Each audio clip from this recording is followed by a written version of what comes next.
Olá a todos! Como é que estamos? Eu novamente no seu canal Luz no Fim do Túnel, neste 24 de julho de 2024, uma quarta-feira, na capital paulista, dia de sol, por volta aí de 17 graus. Veja, temos divulgado aqui no nosso canal a EIR, esta revista, editada aí por Lyndon LaRoche, que foi o criador da revista lá em 1974. A EIR, Executive Intelligence Review, é uma revista semanal de notícias e análise política e, detalhe, era a revista preferida aí do falecido Enéas Carneiro, né? Este importante brasileiro, né, que surgiu como um cometa no cenário político brasileiro e também desapareceu com a mesma velocidade. Veja, comentando aqui o artigo que eu recebo por e-mail, né?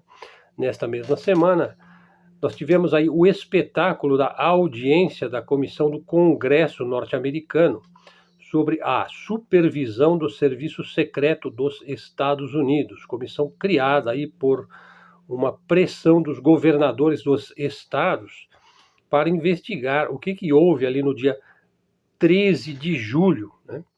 E a chefe do serviço secreto, a Kimberly Tittle, resistiu, né, à comissão. A maioria dos deputados, então, foram bastante contundentes e fulminantes. E o público, naturalmente, aguardou os resultados. E a verdade não se viu, né? E após 10 dias, né, da tentativa falhada, né, de remover o candidato republicano da disputa, né, os cidadãos aí têm todos os motivos, cidadãos, o pagador de impostos, né, a classe média americana, o eleitor, né, tem todos os motivos para estarem zangados, né? O serviço secreto insiste que deve haver uma investigação interna, a portas fechadas, né? E os seus resultados seriam divulgados em 60 dias, né? Significa, na verdade, que eles não querem uma investigação externa, uma auditoria independente, pode-se dizer uma auditoria honesta, eficaz, que esteja realmente à busca da verdade.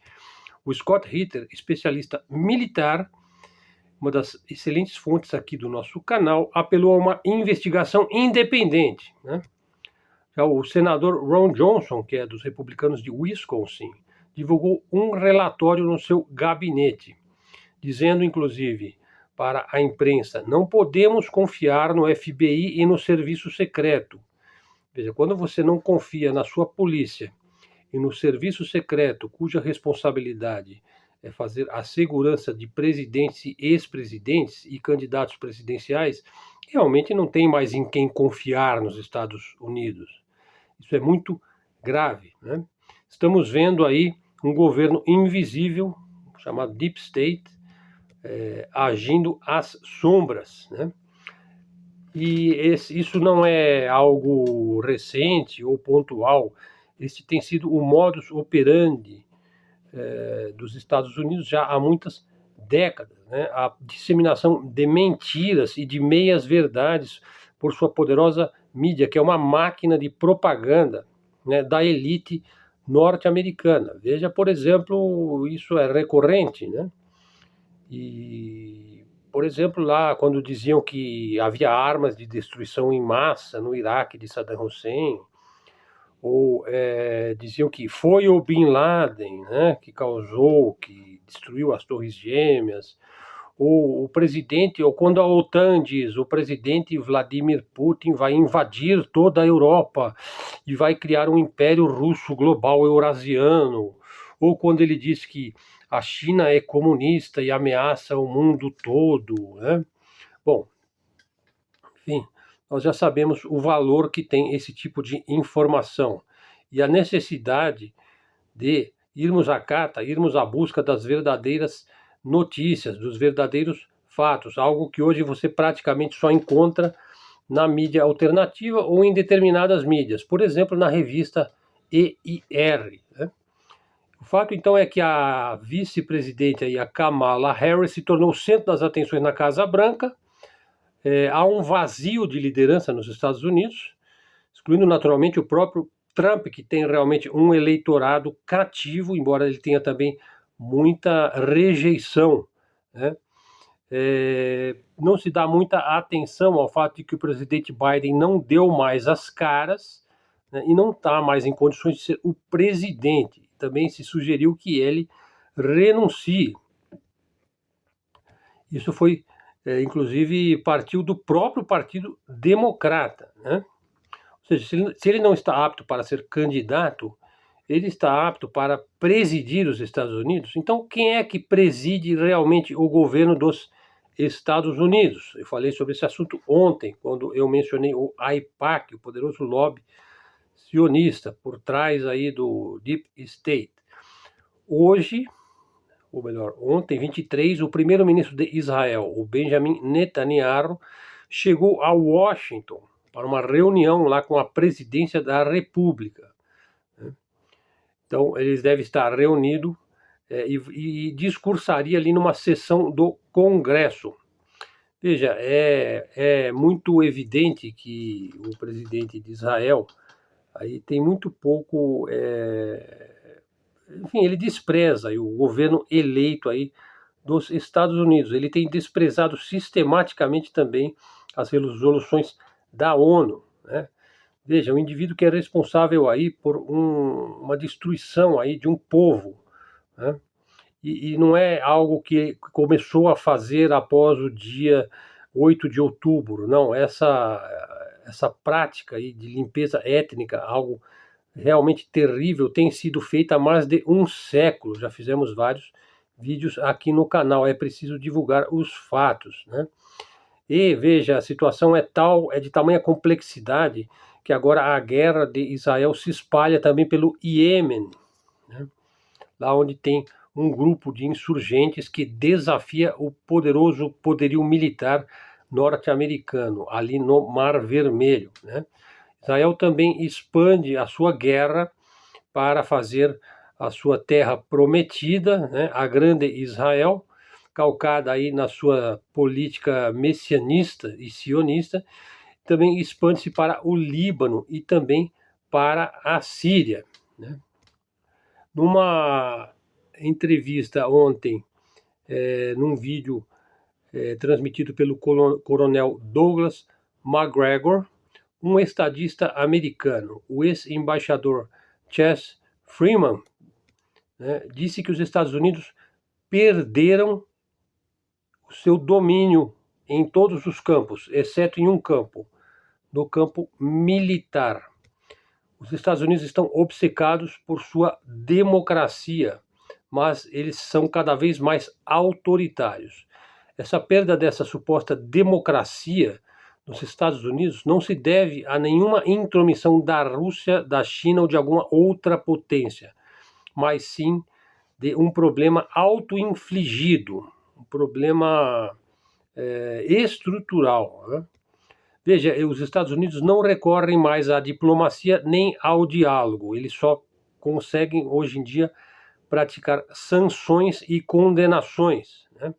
Essas políticas de sanções e intimidações criam ressentimentos que vão se avolumando, vão crescendo pelo mundo. E daí o Freeman, ele disse que os Estados Unidos, se continuarem nessas políticas fracassadas, em algum momento correrão o risco de travar uma guerra, né? E perderão esta guerra.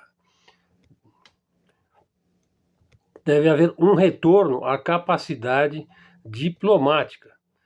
Veja, também a fundadora aí do Instituto Stiller, a Helga Zepp-LaRouche, ela disse a importância de se avançar para um conselho capaz de agir internacionalmente, porque os acontecimentos estão se sucedendo num ritmo acelerado.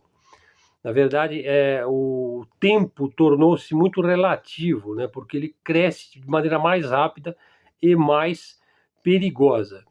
Veja, então você veja, 2 dias após o fim da cimeira da guerra da OTAN, da expansão ilimitada da OTAN para o leste, o antigo presidente aí, Donald Trump, quase foi assassinado, né? E em uma semana a candidatura do presidente Biden acabou. E aí um novo candidato democrata é ungido, né? Inclusive celebrado aqui pela esquerda brasileira.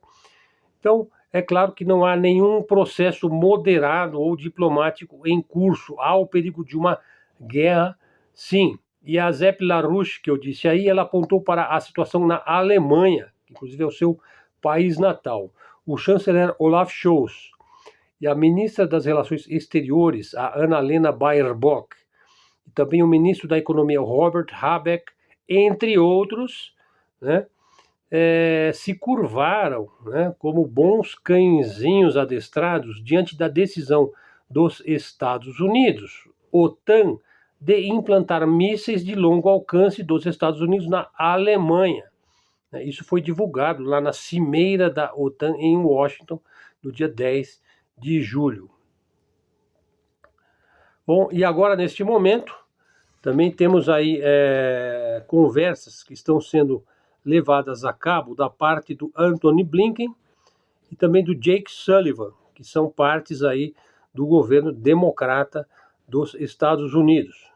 O China Global Times de hoje informou, né, citando aí observações aí do general Charles Brown, ele disse o seguinte, ele afirmou no Fórum de Segurança de Aspen, né, que foi levado a cabo aí na semana passada, eles dizem que os Estados Unidos são capazes de vencer uma guerra contra a China no caso de um conflito em Taiwan.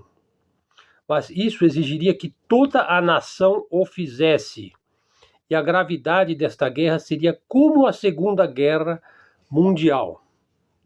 Então você veja a belicosidade destas declarações, a perspectiva de desencadear uma guerra total, né? Veja, na verdade, eles pretendem jogar a Europa, né, contra a Ásia, né? Seria uma guerra que seria causada aí por um acidente, né, por uma false flag, né, por um atentado, alguma coisa feita para se eximir da responsabilidade, né? Então, estamos no meio desta confusão aí, né?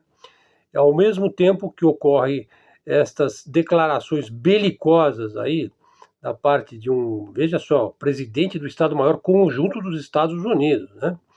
Você teve lá um problema também no Mar de Barents, né? Confusão aí de caças, Estados Unidos, Rússia, né? 2 B-52 dos Estados Unidos estavam voando em direção à fronteira do estado da Rússia, quando foram interceptados por MiGs russos, se aproximaram aí dos B-52, após o que os jatos dos Estados Unidos mudaram de direção, fizeram meia volta e saíram de curso. Segundo o que se disse, os B-52 dos Estados Unidos vieram da Louisiana, né, aquele estado de colonização francesa lá nos Estados Unidos, onde fica New Orleans, o berço do jazz americano, né? Após a interceptação, né, os B-52 então foram em direção à Noruega e à Finlândia, até a Romênia, onde estariam supostamente estacionados em missão. Então é algo que chama a atenção de todo mundo no momento que o chefe do Estado-Maior dos Estados Unidos, o general Charles Brown, disse que os Estados Unidos vai vencer a China numa guerra pela disputa de Taiwan. Eu já disse várias vezes aqui que Taiwan, boa parte da população, né, da mão de obra e altamente especializada de Taiwan trabalha na China continental, né? Na verdade, a Taiwan não tem tido o mesmo desempenho econômico, social, cultural, político da própria China. A China já está suplantando a própria produção de chips de Taiwan, né? Os chineses já estão fazendo os seus próprios semicondutores, na verdade, sequer mais precisam dos famosos chips de Taiwan. Eu já fiz um vídeo aqui sobre a guerra dos chips, inclusive falei sobre o Axis, né, que é um chip aí que está sendo preparado aí para a China se tornar absolutamente também hegemônica e preponderante na guerra dos chips. Aliás, chamou atenção aí na internet uma foto onde se mostra a equipe, né, que venceu a Olimpíada Mundial de Matemática, né, a equipe americana, que são 3, 6, se não me engano, são 8 jovens adolescentes que venceram o campeonato mundial das Olimpíadas de Matemática. O que chamou atenção na foto da equipe é que de 8, 5 são chineses, um é indiano e um é americano. Quer dizer, então se a equipe que venceu a Olimpíada Mundial de Matemática é toda formada por chineses, que são americanos, por aí você já vê para quem os sinos dobram. Veja, então vamos à segunda parte do nosso vídeo, comentando aqui a respeito da explanação ali da Maria Zakharova, importante porta-voz do Kremlin, né? E o Ministério das Finanças da Suécia, que é liderado por Elisabeth Svantesson, encomendou um relatório aí do Instituto Nacional de Pesquisa Econômica sobre a situação da Rússia. Os suecos estão muito preocupados com o fato de que as sanções, aí, que é o modus operandi dos Estados Unidos para tentar impedir o desenvolvimento de países incômodos, né? Os suecos estão preocupados porque as sanções não estão funcionando, né? E que pior ainda, eles dizem que a propaganda russa está propagando mentiras sobre o avanço, o desenvolvimento e a estabilidade da economia russa. Quer dizer, não se sabe o quanto que o Ministério aí das Finanças da Suécia está disposto a pagar, né, para que os seus círculos acadêmicos para que seus ciclos acadêmicos endossem, né, essas duas teses, né, de que as sanções não funcionam e que a propaganda russa mente, né? Bom, então aí a Maria Zakharova diz, olha, eu vou fornecer aí à Suécia dados globais sobre a nossa economia de graça, né? Não precisa nem me pagar, né? Como vocês estão pagando aí para as suas academias, para as suas universidades darem endosso ao que vocês estão dizendo, né? De acordo com a previsão do FMI, quer dizer, um órgão do próprio Ocidente, do próprio globalismo ocidental, esse ano a economia russa cresceu mais rápido do que todas as economias desenvolvidas do mundo, né? Com exceção, provavelmente, da China, né? Espera-se que em 2024 o crescimento econômico da Rússia esteja em torno de 3,2%. Veja, é um dado do relatório do FMI, que não pode ser dito como alguma corporação ou algum órgão tendencioso para o lado da Rússia, né? O seu relatório chama-se Perspectivas Econômicas Mundiais, foi publicado aí na terça-feira. Então, a Rússia vai superar as taxas de crescimento dos Estados Unidos, que foi projetada em 2,7%. Reino Unido, 0,5%. E Alemanha, 0,2%. E França, 0,7%. Ou seja, Reino Unido, Alemanha, França e Estados Unidos são 4 países mais ricos aí do G7, muito abaixo da Rússia em termos de crescimento. E também saiu da parte do Banco Mundial. Veja, a Rússia foi classificada como um país de alta renda, de acordo com a última divulgação de dados do Programa de Comparação Internacional do Banco Mundial. A Rússia se tornou a 4ª maior economia, o PIB por paridade de poder de compra do mundo. A atividade econômica da Rússia foi impulsionada por um crescimento significativo em 2023. Isso também está ligado a uma recuperação do comércio, né, que cresceu aí cerca de 7%, do setor financeiro, que cresceu perto de 9%, e do setor de construção, né, construção de habitação, de prédios, pontes, rodovias, que cresceu em torno de 7%. Daí você tem um crescimento do PIB real aí em torno de 3,6%. e do PIB nominal, que está perto de 11%. E a renda nacional bruta per capita da Rússia aumentou mais de 11%. Né? A renda nacional bruta como um todo. ONU, veja só, os economistas da ONU revisaram para cima suas previsões de crescimento econômico global para 2024. Né? Veja, se fazer previsões para cima, muitas vezes esconde aí uma tentativa de manipular o mercado financeirista ocidental. Né? Veja, na quinta-feira a ONU divulgou um relatório com previsões que apresenta números bastante altos, né, para vários países e regiões. Né? Uma revisão significativa diz respeito à Rússia. Veja, inclusive a Rússia teve aí uma previsão de crescimento por parte da previsão feita pela ONU. Veja, a previsão para 2024 era de crescer 1,3%. E agora, né, isso foi em janeiro, agora em julho a previsão é de 2,7%. Houve um aumento aí dos preços do petróleo, né? A atividade econômica crescente, pagamentos aí, formas de tributação calcadas em impostos únicos, e o próprio orçamento aí federal, as receitas do orçamento federal aumentaram bastante no primeiro trimestre. Portanto, um possível déficit orçamentário foi menor neste ano do que em 2023. E também as metas de desenvolvimento nacional da Rússia estão delimitadas e decididas até 2030.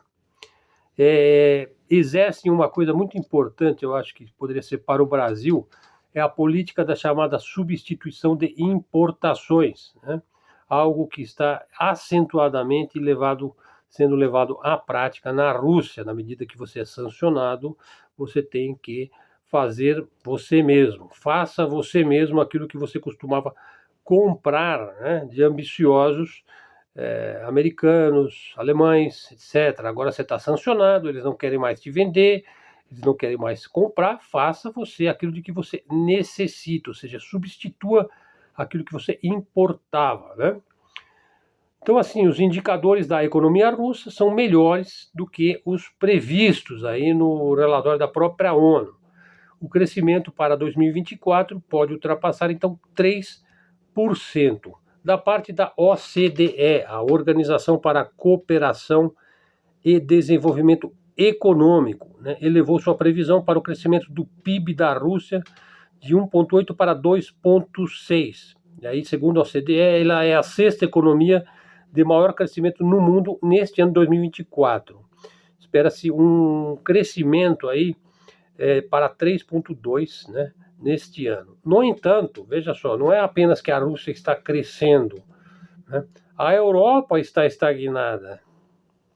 A Alemanha, o Japão e o Reino Unido enfrentam dificuldades crescentes, né? Então está na hora da Suécia iniciar aí uma cruzada contra as suas próprias expectativas. Bom, então hoje fizemos aí a propaganda da revista EIR, né? Falamos também sobre o serviço secreto lá, a incapacidade do serviço secreto dos Estados Unidos fazerem aí enfim, mostrarem realmente o que aconteceu, né? Por que eles falharam, eles fracassaram ou não houve fracasso nenhum, né? Era para acontecer aquilo mesmo, né? Bom, pessoal, vamos ficando por aqui. O vídeo hoje vai ficar um pouco mais curto. Quero chamar a atenção aí sobre a preparação que eu estou fazendo de uma matéria para o canal que vai explicar quando que o Ocidente se tornou inimigo de si mesmo, né? Em que momento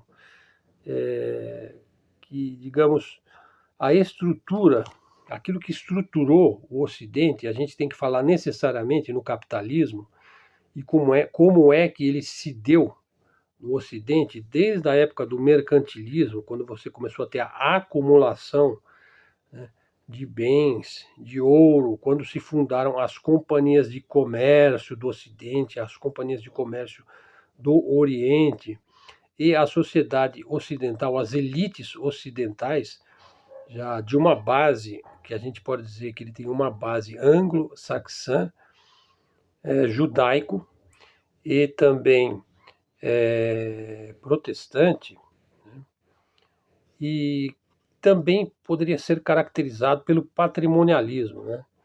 E pelo legado hereditário dos bens, né?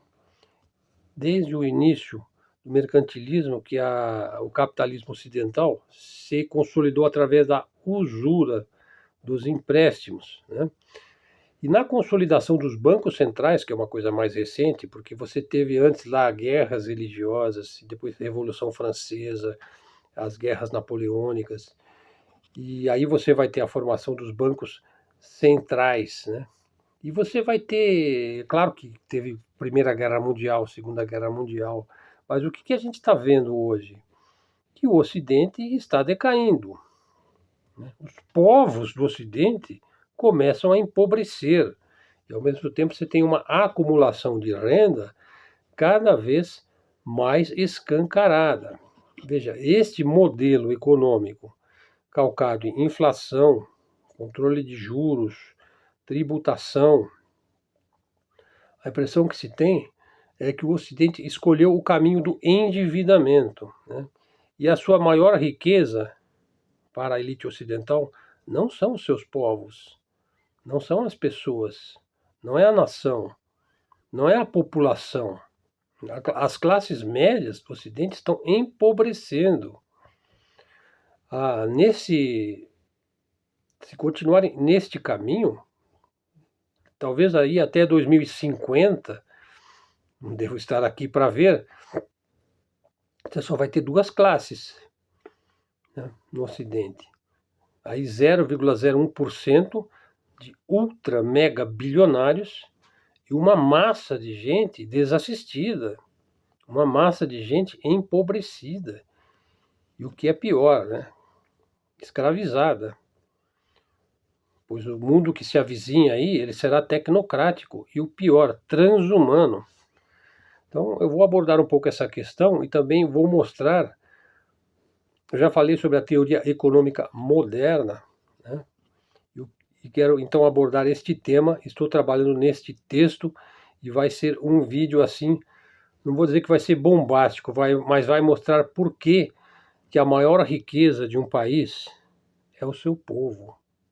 Se você investir no seu povo, se você formá-lo, se você tiver um povo forte, você não vai ficar dependendo aí de inflação, de dívida, de taxa de juros, nada disso, porque isso são engodos criados pelo modo capitalista ocidental para transferir o dinheiro, a renda e o trabalho das classes baixas para a pequena minoria que constitui a classe alta, sendo que isso é um modo intrinsecamente errado de conduzir a vida, é um modo intrinsecamente errado de conduzir a própria nação, né?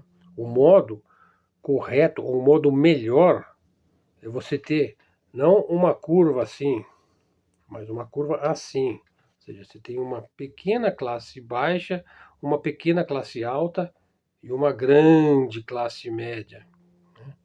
Então vou falar sobre a teoria econômica moderna, estou preparando o texto, também vou indicar uma bibliografia para vocês.